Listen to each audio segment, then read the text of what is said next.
सभी साथियों को राम राम नमस्कार। उम्मीद करता हूँ आप सभी बहुत ही बढ़िया होंगे। इस वीडियो में हम बात करने वाले हैं दिल्ली पुलिस कांस्टेबल की भर्ती के बारे में। इस भर्ती को लेकर बहुत सारे कैंडिडेट इंतजार कर रहे हैं क्योंकि बहुत सारे लोगों की ये ड्रीम जॉब है कि भाई दिल्ली पुलिस कांस्टेबल की भर्ती आए और इसके लिए फॉर्म अप्लाई करें। लेकिन इस भर्ती में सबसे बड़ा जो कंफ्यूजन है और डाउट है वो है डीओबी को लेके, डेट ऑफ बर्थ को लेके, कि इसमें उम्र की जो गणना होगी वो कब से होगी, जिससे कि ये क्लियर हो पाए कि भाई इस भर्ती में हम लोग पार्टिसिपेट कर भी पाएंगे या नहीं कर पाएंगे। तो इस सवाल का जवाब आपको इस वीडियो में मिल जाएगा। आपको एग्जैक्ट पता चल जाएगा इसकी जो उम्र की गणना होगी वो कब से होगी, क्योंकि देखो गवर्नमेंट के कुछ रूल एंड रेगुलेशन है, उसके अकॉर्डिंग ही हर भर्ती की जो उम्र की गणना होती है वो होती है। तो वो मैं आप सभी को बता दूंगा विद प्रूफ। तो वीडियो को आप लास्ट तक देख लेना। वीडियो पसंद आए वीडियो को लाइक शेयर करके चैनल को कर लें सब्सक्राइब और बेल आइकन पर प्रेस कर लें ताकि फ्यूचर में अपडेट रेगुलर मिलती रहे। इसी के साथ आपको बता दें कि जो भी कैंडिडेट गवर्नमेंट एग्जामिनेशन की तैयारी कर रहे हैं, टेस्ट बुक आप सभी के लिए एक सेल लेके आ चुका है।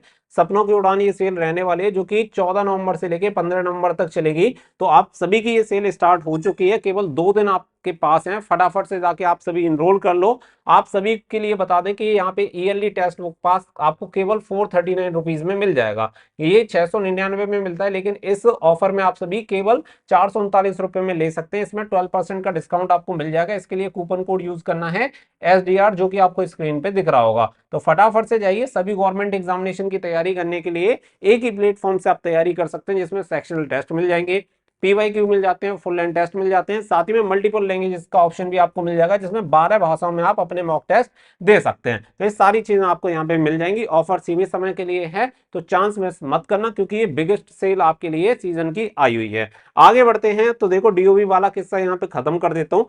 इससे पहले आप सभी को पता है कि वैकेंसी को लेकर बार बार चीजें चेंज हो रही है, कि कभी ये पता चल रहा है कि 4000 प्लस वैकेंसी है, कभी पता चलता है 6000 प्लस वैकेंसी है, कभी पता चलता है 2600 प्लस वैकेंसी है।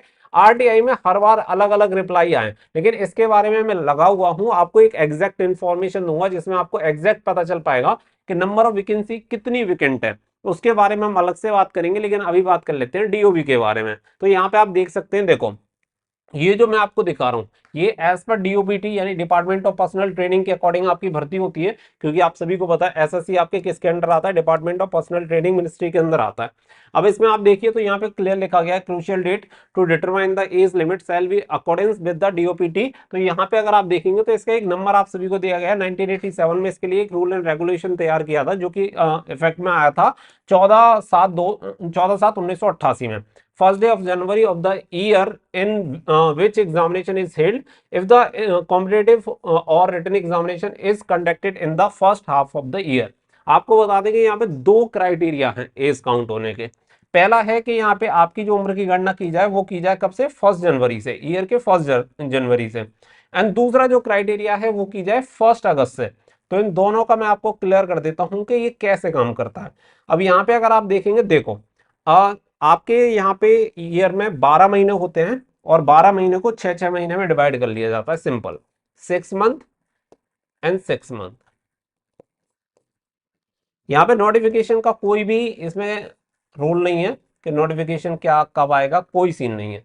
सिंपल एक ही प्रोसेस को फॉलो किया जाता है कि अगर आपके स्टार्टिंग के जो 6 महीने हैं, यानी कि जून तक अगर आपका एग्जामिनेशन कंडक्ट हो जाता है लास्ट जून तक, तो आपकी उम्र की गणना की जाएगी 1 जनवरी। क्योंकि अभी आपने देखा होगा कि आपके जो भी नोटिफिकेशन आते हैं उसकी जो एग्जामिनेशन डेट है ना, वो पहले ही डिसाइड हो जाती है और उसी में करवानी भी पड़ेंगी। अगर नहीं करवाया तो फिर वहां पे बहुत बड़ी दिक्कत हो जाएगी, क्योंकि उसी का नियम उसे फॉलो करना पड़ेगा डीओपीटी को, और नहीं करेंगे तो फिर तो ये मामला कोर्ट में चला जाएगा, चैलेंज किया जा सकता है। दूसरा है 1 अगस्त। ये कब किया जाएगा कि अगर भर्ती जून के बाद आती है, 6 महीने के बाद, सॉरी, भर्ती का जो एग्जामिनेशन है वो अगर अगले 6 महीने में होता है, यानी ईयर के अगले हाफ में होता है, तो फिर आपकी उम्र की गणना होगी 1 अगस्त में। अगर अब मैं वैकेंसी की बात करूं तो आप ऐसे समझ लो कि देखो अभी तो पंगा चल ही रहा है, लेकिन मेरे को लग रहा है कि शायद फरवरी में ये आपकी वैकेंसी आ जाए 2025 में। और 2025 में अगर ये वैकेंसी आती है तो इसके बाद महीने बचते हैं लगभग आपके 4। तो पूरी संभावना है कि आपका जो एग्जामिनेशन होगा वो जून तक कंडक्ट हो जाएगा, यानी ईयर के फर्स्ट हाफ में ही कंप्लीट हो जाएगा।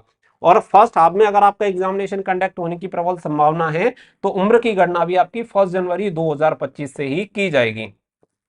तो ये वाला पॉइंट आपको क्लियर हो गया कि अगर फर्स्ट हाफ में आपकी भर्ती का एग्जामिनेशन होगा तो उम्र की गणना 1 जनवरी, अगर सेकंड हाफ में एग्जामिनेशन होगा तो उम्र की गणना 1 अगस्त से की जाएगी। तो ये पॉइंट क्लियर है। अभी के अकॉर्डिंग अगर हम देखें जो संभावना है उसके अकॉर्डिंग यही है कि फर्स्ट हाफ में ही आपका एग्जामिनेशन हो जाएगा, क्योंकि जनवरी फरवरी में इसकी भर्ती आ सकती है और इसी के अकॉर्डिंग 1 जनवरी 2025 से आपकी उम्र की गणना की जाएगी। ये आप समझ के चल सकते हो अभी के अकॉर्डिंग। आगे क्या होना है देखो मुझे तो नहीं पता, क्योंकि मैं तो भगवान हूं नहीं, लेकिन आगे जो भी चीजें होंगी अभी के अकॉर्डिंग जो चीजें हैं वो बेटा मैंने आप सभी को क्लियर कर दी है। अगर आपकी उम्र की गणना अपना कर लेना, जो भी आप सभी को पता है 18 से 25 आपकी उम्र की गणना, 18 से 25 आपका एज क्राइटेरिया है और बाकी का जो कैटेगरीज होती है उनके अकॉर्डिंग छूट मिल जाती है। अगर आपका ये इसके अकॉर्डिंग आपका क्राइटेरिया बन रहा है तो मैं आपको कहूंगा कि आपको एग्जाम की तैयारी करनी चाहिए। बाकी का आपका ओन डिसीजन है, आपको जैसा लगता है आप उसके अकॉर्डिंग सोच सकते हैं और डिसीजन ले सकते हैं। होपफुली कि आपको ये जो पॉइंट है वो क्लियर हो गया होगा। और जैसे कि मैंने आप सभी को बताया कि एक्चुअल में कितने पोस्ट खाली हैं, इसके लिए मैं एक सेपरेट वीडियो बनाऊंगा इसके बारे में। अभी मैं किसी आरटीआई पे नहीं जा रहा हूं, क्योंकि आरटीआई का हर बार कुछ ना कुछ चीजें चेंजेस होके आएंगे और मैं नहीं चाहता कि इस तरीके की इन्फॉर्मेशन जाए। जो भी होनी चाहिए वो क्लियर होना चाहिए। तो वीडियो को सभी लाइक और शेयर कर देना। मिलेंगे नेक्स्ट वीडियो में, फिलहाल के लिए बस इतना ही। So thank you for watching. जय हिंद, जय भारत।